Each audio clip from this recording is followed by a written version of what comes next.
السلام علیکم ناظرین، MIM نیوز کراچی کے ساتھ میں ہوں طیبہ سید۔ کراچی کے طالب علموں نے دل کی خرابی کی نشاندہی کرنے والا جدید کم قیمت آلہ تیار کر لیا۔ کراچی شہر قائد کی نجی یونیورسٹی سے تعلق رکھنے والے طالب علموں نے bio medical engineering science and technology کی دنیا میں اپنی مدد آپ کے تحت 2 نئی شاندار ایجادات کی ہیں۔ تفصیلات کے مطابق سلیم حبیب یونیورسٹی میں منعقد ہونے والی پہلی 2 روزہ bio medical engineering science and technology conference میں طلبہ نے اپنی ایجاد کردہ مشینیں نمائش کے لیے پیش کی۔ ان میں سے طلبہ کے ایک گروپ نے دل کی برقی رفتار کو جانچنے اور کسی خرابی کی نشاندہی کے لیے جدید مشین تیار کی، جس کا تجربہ بھی کامیاب رہا، جبکہ ایک اور گروپ نے فزیو تھراپی میں بنا کسی مدد کے استعمال ہونے والی مشین تیار کی، جس کے بعد مریض کو اسپتال جانے کی ضرورت پیش نہیں آئے گی۔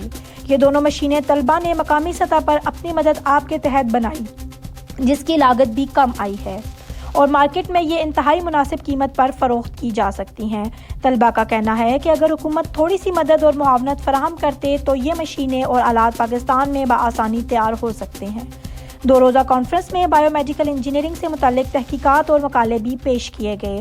کانفرنس میں جو میڈیکل یونیورسٹی کے وائس چانسلر ڈاکٹر سعید قریشی، ڈاکٹر فرحان عیسیٰ سمیت مختلف جامعات کے وائس چانسلرز نے شرکت کی، جبکہ سندھ ہائر ایجوکیشن کے چیئرمین ڈاکٹر طارق رفیع بطور مہمان خصوصی شریک ہوئے۔ شرکاء سے گفتگو میں انہوں نے کہا کہ پاکستان میں بائیو میڈیکل انجینئرنگ کے شعبے کو ہمیشہ نظر انداز کیا گیا، جبکہ طب میں اس شعبے کی بہت زیادہ اہمیت ہے۔ اگر ہم اقدامات کریں تو پاکستان اور دنیا بھر میں اس کا ایک وسیع میدان موجود ہے، جہاں ہمارے طلباء نہ صرف اپنی صلاحیتوں کو منوا سکتے ہیں بلکہ پاکستان کا نام بھی روشن کر سکتے ہیں۔